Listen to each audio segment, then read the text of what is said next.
Pessoal, separei para vocês aqui as dúvidas mais frequentes dessa cirurgia tão procurada para você aí que já foi mamãe, que é a abdominoplastia. Então eu separei as perguntas mais frequentes que nós recebemos aqui no consultório para mostrar para você os mitos e verdades sobre essa cirurgia.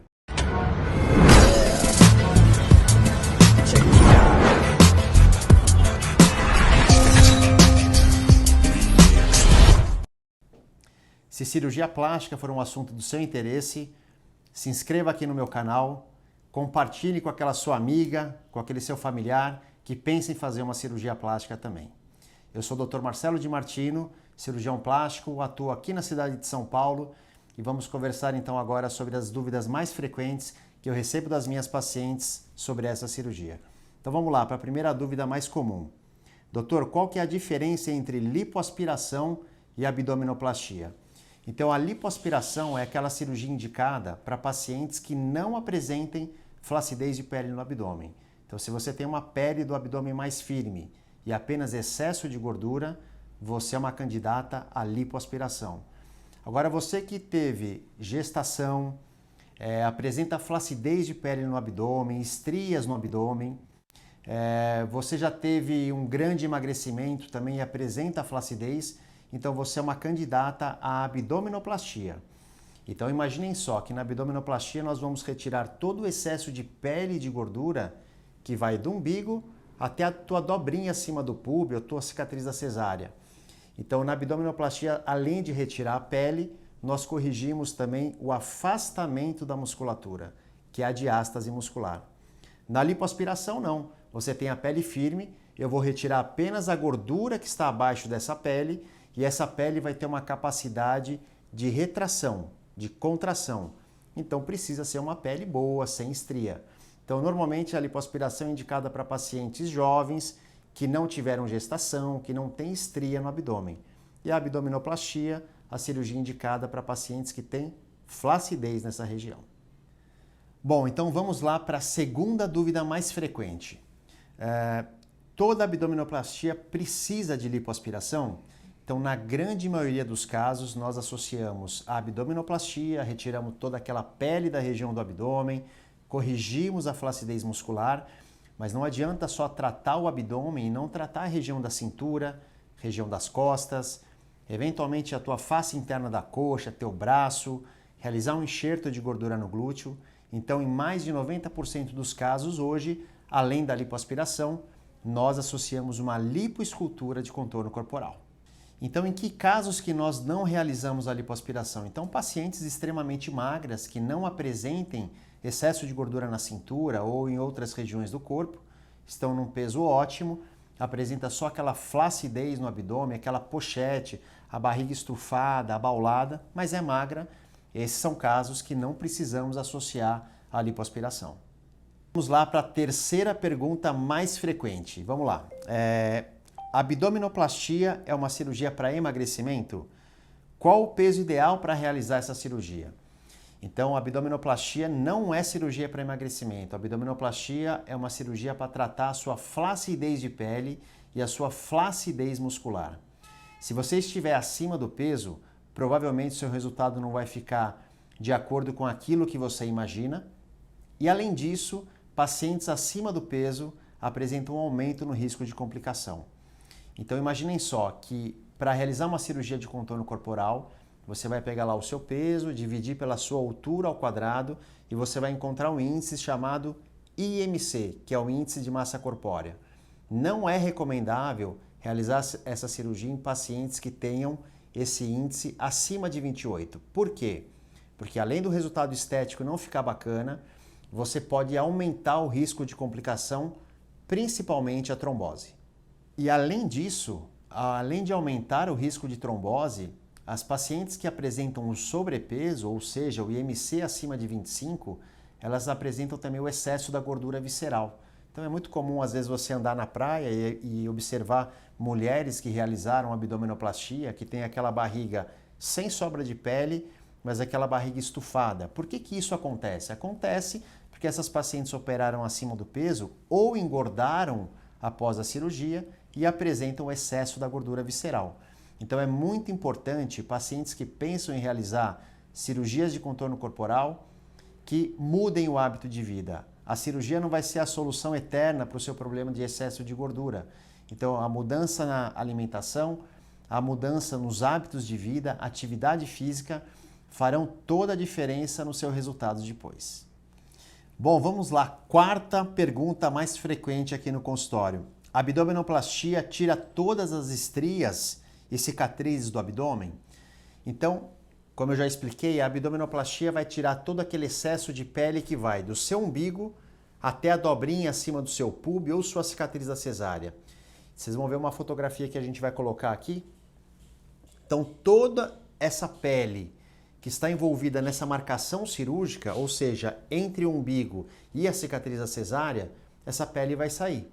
E todas as estrias presentes nessa região, cicatrizes de cesárea, de apendicite, de retirada de útero, todas essas cicatrizes saem junto com essa pele.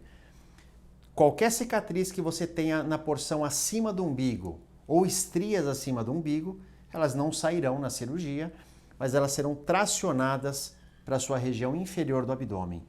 Então, estrias a gente consegue tirar praticamente 80%, 90%, em alguns casos 100%, porque a maior parte das estrias após a gestação, elas estão presentes na região abaixo do umbigo e elas vão sair com a abdominoplastia.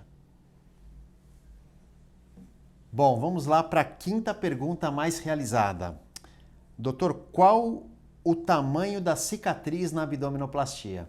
Então esse é um medo muito grande da maioria das mulheres e homens que procuram essa cirurgia, o tamanho da cicatriz.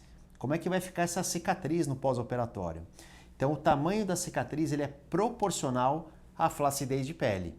Então quanto mais pele eu retiro no sentido vertical, no seu caso, maior vai ser a extensão lateral da sua cicatriz.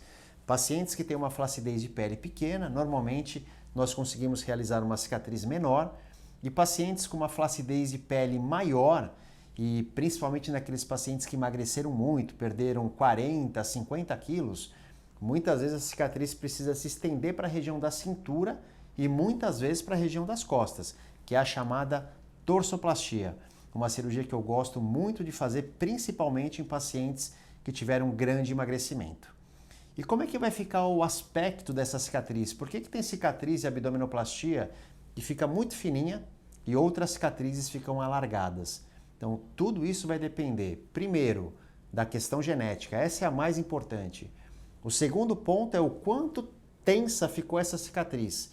Então, quanto mais pele eu tracionei, quanto menos flacidez o paciente tem, maior a chance dessa cicatriz ficar sob tensão. E a chance de alargamento ao longo dos meses é maior. Por que a cicatriz da cesárea, na maioria das vezes, fica fininha e às vezes a cicatriz da abdominoplastia não fica? Então, é toda uma questão de tensão na cicatriz.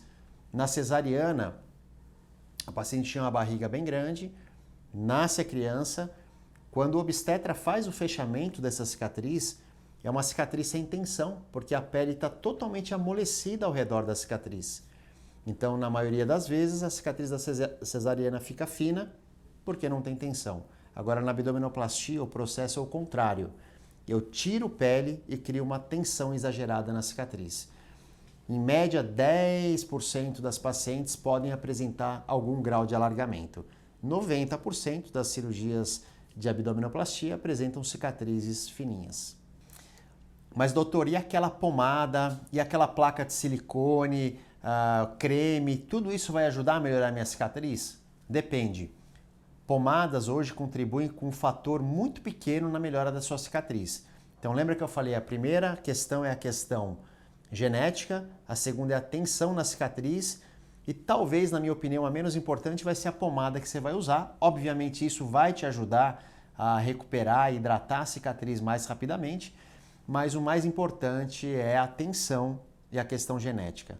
Hoje nós utilizamos fios absorvíveis na sua cicatriz, fios que absorvem em média num período de 90 dias e além disso podemos utilizar uma cola em cima da cicatriz para ajudar a cicatriz ficar impermeável e você poder molhar ela no dia seguinte à cirurgia.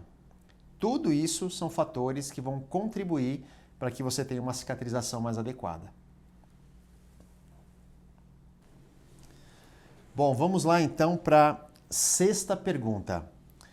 Qual tipo de anestesia? Então isso é um grande medo de todo mundo que vai fazer uma cirurgia grande. Que tipo de anestesia vai ser utilizada? Então o primeiro ponto que a gente sempre preza nas cirurgias é a segurança. Então por isso nós optamos sempre por operar em hospitais que nos dê toda a infraestrutura de UTI, de laboratório, de exames de imagem. A nossa equipe é uma equipe extremamente treinada que já atua comigo há mais de 10 anos. Anestesistas, o instrumentador cirúrgico, o auxiliar. Então, voltando da anestesia. Anestesia, nós utilizamos dois tipos para essa cirurgia. A raquianestesia ou anestesia peridural, que é aquela que você recebe nas costas quando vai fazer uma cesariana, por exemplo. Ela é feita na região das costas e é colocado um medicamento na raquianestesia para fazer com que você acorde da cirurgia praticamente sem dor. Então a paciente ela não vai acordar com uma dor intensa no abdômen, porque a raquianestesia tem um efeito de até 12 a 18 horas após o início da cirurgia. E a anestesia geral? A anestesia geral é para você dormir durante o procedimento. Então o anestesista ele vai ficar do seu lado 100% do tempo e ele vai controlando todos os seus sinais vitais, desde a sua atividade elétrica cerebral. Então nós colocamos eletrodos na sua cabeça, para ir acompanhando o teu grau de sono durante toda a cirurgia. Então, com isso, o anestesista sabe se você está dormindo mais ou dormindo menos durante a cirurgia e vai controlando as doses do anestésico. Além disso, tua frequência cardíaca, tua pressão, todos os seus sinais vitais são monitorizados. Então, nos hospitais que nós operamos hoje, dispomos de toda essa tecnologia para oferecer para o paciente a melhor experiência e a maior segurança possível. Bom, e além disso, durante as nossas cirurgias, todos os pacientes também recebem a prevenção da trombose, que é o uso da meia elástica, o uso de uma bota pneumática, que é uma botinha que vai ficar massageando a sua perna durante toda a cirurgia. Essa botinha simula como se você estivesse caminhando durante todo o procedimento e ativando a circulação da perna, evitando assim o risco de trombose.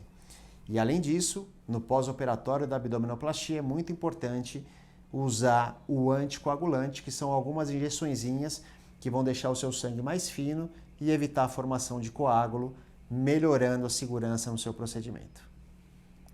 Bom, vamos lá para a sétima pergunta. Doutor, existe algum risco com a cirurgia? Eu acho que essa deveria ter sido a primeira já, né? Porque a maioria dos pacientes que vão procurar cirurgia plástica, a principal imagem que vem na cabeça: mas e se a minha cirurgia doer muito? E se eu tiver alguma complicação? Eu tenho filho para criar, tenho meu marido. Então, quais os riscos com a cirurgia? Toda cirurgia envolve um risco, mas sempre nós nos cercamos de todos os meios possíveis para que a sua cirurgia tenha 100% de sucesso, e é isso que acontece na maioria das vezes. Então, segurança é o primeiro ponto. O risco de uma complicação numa cirurgia, a gente fala que é menor do que você entrar num avião e esse avião poder cair. Então, hoje nós falamos em média de um caso para cada 300 mil podem ter alguma complicação.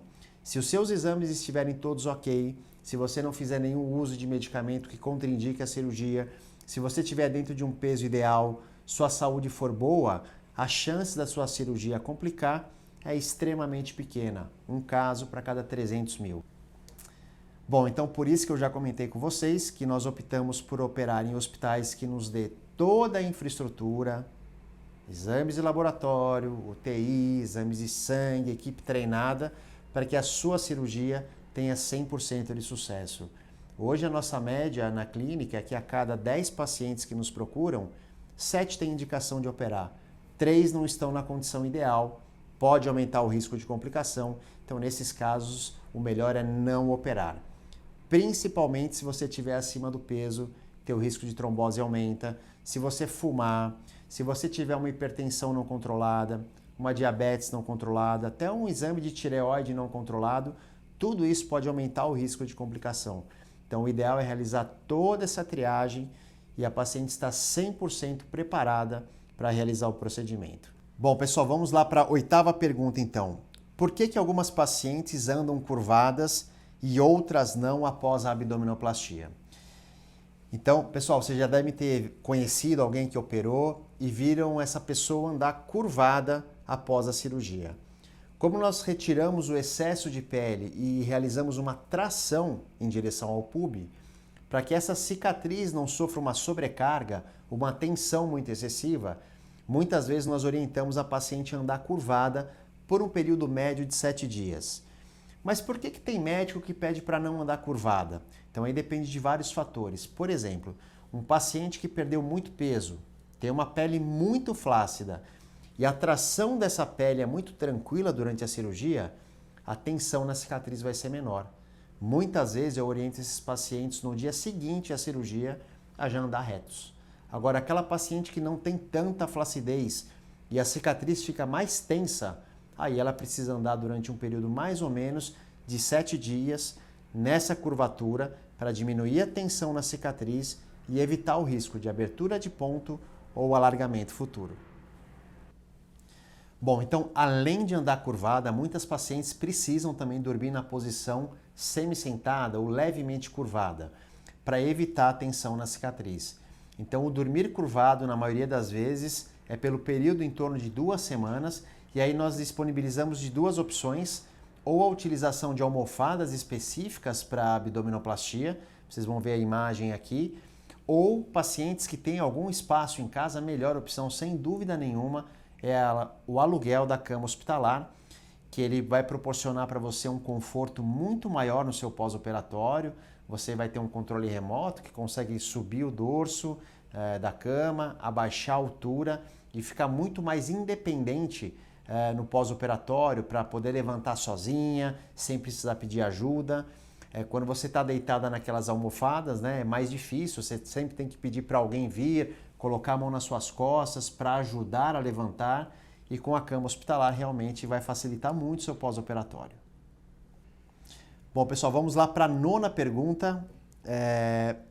Doutor, precisa realizar drenagem linfática após a cirurgia? Então isso é de extrema importância, não só por diminuir o inchaço da sua cirurgia, mas para aliviar a sua dor. Então nós temos já um protocolo de no 2º dia de pós-operatório já iniciar as drenagens linfáticas em todas as áreas manipuladas na cirurgia. Então o ideal é você ter uma equipe de fisioterapia, de esteticistas para realizar esse procedimento. Além disso, nós utilizamos muito o taping nas áreas operadas, que vai auxiliar também a remoção do inchaço, a remoção dos hematomas, tudo isso para deixar o seu pós-operatório de uma maneira mais confortável e uma experiência bacana sobre essa cirurgia. Bom, então essas são as dúvidas mais frequentes sobre essa cirurgia, que é a abdominoplastia. Então a gente recebe muitos comentários e dúvidas, abinoplastia, abdoplastia. Então é abdominoplastia o nome correto dessa cirurgia. E se alguém tiver alguma dúvida, deixa aqui nos comentários, se inscreva no canal, compartilhe esse vídeo, que teremos o maior prazer em responder vocês e tirar suas dúvidas. Nos vemos em breve nos próximos vídeos. Até mais!